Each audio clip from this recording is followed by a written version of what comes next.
What's up guys, it's your boy Alexander Pan back at it again with another tutorial. Today we're going to be going over the remix that I did with RYANSEE, and we remixed Ariana Grande and Social House's Boyfriend. Now that track is super dope, I highly recommend it, definitely check it out right now. We decided to go with our own little trap EDM twist to it and added a bunch of our own styles to it and just made it dope as fuck. So without further ado, let's hop right in. Oh, bro. Chicken nuggets from McDonald's is like seriously the shit. Like, I'm not even kidding. Give me 1 second, I'll start the video. I just gotta finish this. Yeah, I'll save the last one for later. Okay, so if you've made it to this video, I'm assuming that you've already heard the song or you just want to learn how I made the song. If you haven't heard the song, go to my SoundCloud or YouTube and just look it up. It's everywhere. Just check it out. If you have heard the song, I'm just not going to play it. I'm just going to individually break down each sound and what I did to it. So let's start with the intro. So we have the vocal. Train wreck. I don't wanna be too much, but I don't wanna miss your touch.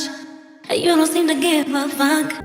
Okay, so you can hear that there's some impurities in the sound, and that's alright, you know, that's nothing to worry about.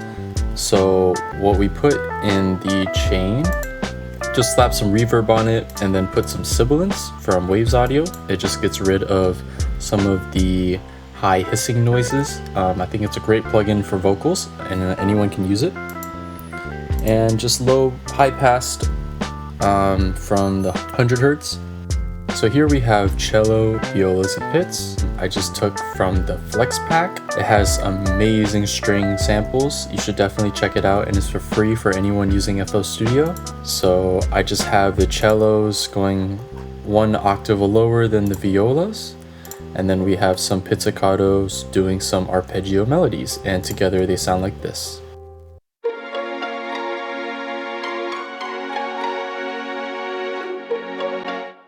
So processing on these sounds is pretty basic. I just slap some pancake onto the pizzicatos to pan it from left to right, you know, add some movement. Strings, cellos, violas, I just added some ozone imager onto the violas. And the cellos, I just added some EQ. So for the bass, I just used this preset.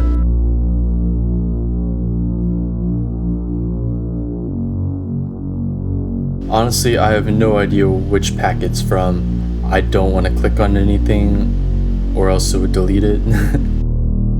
Processing on this was really simple. Added some blood overdrive, added some EQ. This is a saturation analog EQ from Waves, really dope, highly recommend it, and added a low pass. This next segment was basically everything we just added in the first segment, except now we have some horns. So for the drums, I added a bunch of snares that gradually increased in tempo, and then I had another cymatic sample down here. It's pretty dope. It added, I guess, a lot of more variables and made it a bit more diverse. And here's what they sound like all together.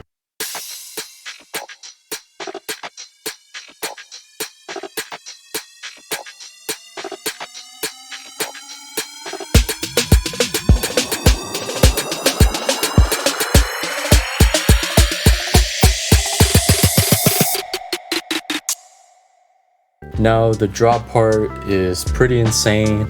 Honestly, how I created it was pretty much an accident. So the first thing I actually started out with was this background art, and originally this is what we were going to use as the main sound. So this is what it sounds like.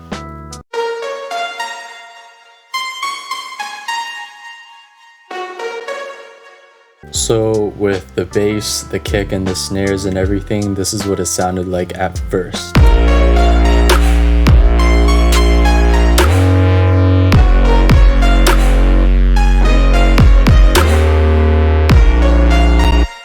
Now, I was just sitting there, I was like, there's no way that's enough. There has to be some more. And then, you know, we just kind of messed around a little bit. We were thinking, okay, maybe we can make it a more future-based type thing. So slowly we began to just stack a bunch of chords together, and this is the first one that we have.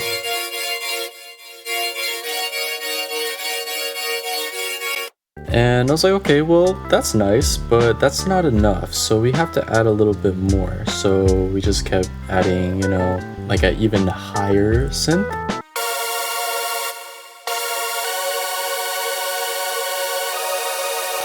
I was like, okay, cool. That sounds really good. So both together, they sound like this. I was like, okay, well, now we have some synths. It doesn't really cut through as much as we'd like still, so we kind of messed around. We're like, okay, maybe we'll add up more synths just to make it like a big, massive, like big ass sound. So we were just messing around, and then we were playing around with Fabian Mazur's pack, and I accidentally left one of his sounds on mono, so when I put in the chords, it sounded like this.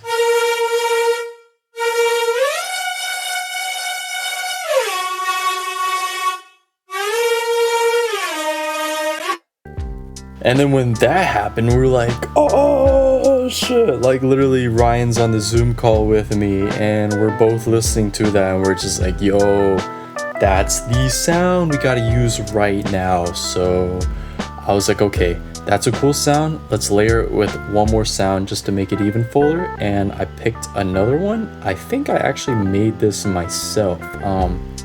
Yeah, I think I made this myself. Here's what it sounds like together.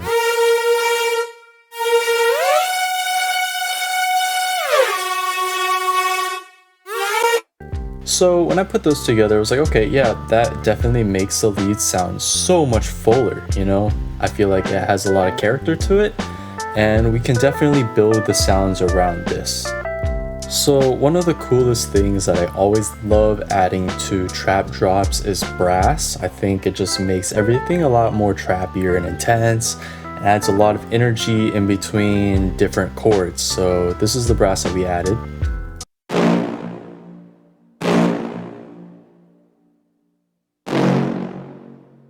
And in addition to those brass hits, we also added transitional effects. This is just in the default pack that Serum comes with.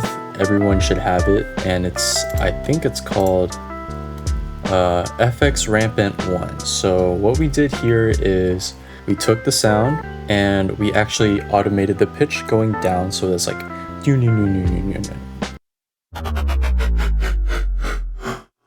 So yeah, I thought that was a really cool addition. And yeah, so here's what everything sounds together.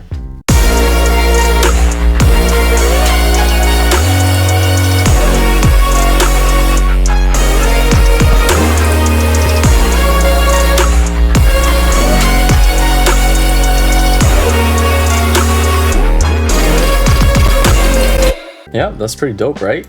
Let me just go over some of the processing that we have in here. So it looks like, so the two synth sounds that I chose to be like the super saws, I put them in this one bus, and we slapped some Neutron 3, some vintage compressor. I chose to go with the Ozo 9 compressor, the vintage one specifically because when you start smashing the sounds, they add a lot of distortion and nice little frequencies that I think are missing in just any regular compressor. And of course we have OTT that is very necessary in pretty much every synth bus that I have. Some EQ, imager of course, and finally just your regular high pass. For the leads, I just have some overdrive. This is also, I put this on a lot of my stuff because it just distorts the fuck out of this shit without destroying it. And here we have some EQ, some fruity chorus because I just wanted it to be a little bit more wider, more interesting. And then altogether everything's put in this stuff bus, and this is the bus that I like to keep pretty much everything in. It makes it easier to automate some peaks. Yeah, like you'll understand when I'll show you when the kicks come in. It looks really cool. And the bass is actually pretty complex. I have 3 different sounds going on in the bass right now. So we have the triple oscillator sub, we have the Serum bass 808 layer, and we have this mid bass that I actually took from a chord pack. So here's what they all three sound together. Like, I can't speak English, what the fuck? Here's what they all sound together. Here's what they sound like all together.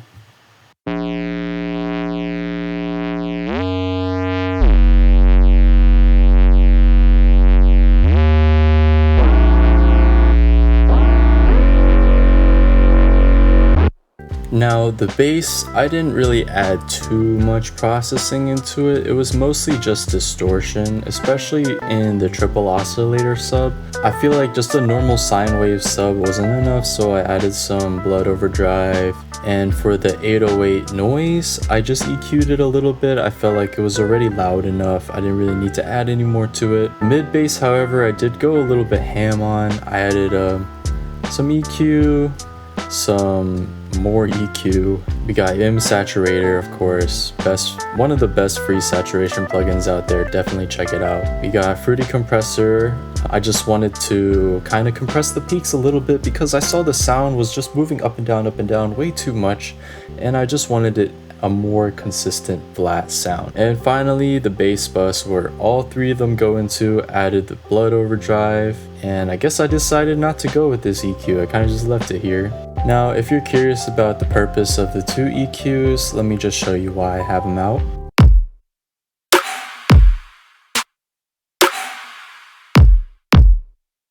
Now you see those two knobs are ducking as soon as the kick and the snare come in. And this is because I just wanted the kicks to have space when it's cutting through this giant massive blob of sound in the drop. And I know that there's no way I could like really mix everything perfectly together to have everything sit on top of each other without interfering. So I knew like there will be certain times where the frequencies are going to have to cut for other frequencies to come out. And I know the kick and the bass and the snare, they're three of the most fundamental sounds, but each one has to have to make room for the other. So this is my solution to that problem. Okay guys, that's it for today. Thank you so much for watching. If you guys really enjoyed the video, please subscribe, like, comment, do whatever, share it to somebody, you know, help me out, you know, please, I'm begging you, please. But anyways, if you guys want to stick around and listen to the first half of the remix, feel free to do so. I will be playing it next. But if not, please check out my other videos. I will be posting even more walkthroughs of remixes, tips and tricks on how to improve your production, ideas for melodies and stuff like that. So stay tuned and peace. I'm a motherfucking train wreck. I don't wanna be too much, but I don't wanna miss your touch. You don't seem to give a fuck. I don't wanna keep you waiting, but I do just what I have to do. And I might not be the one for you, but you'll be about to have no clue. Cause I know we be so complicated, we be so split, it's crazy. I can't have what I want, but neither can you. You ain't my boyfriend, I ain't your girlfriend, but you want me to say nobody. And I know I'm gonna say nobody, but you ain't my boyfriend.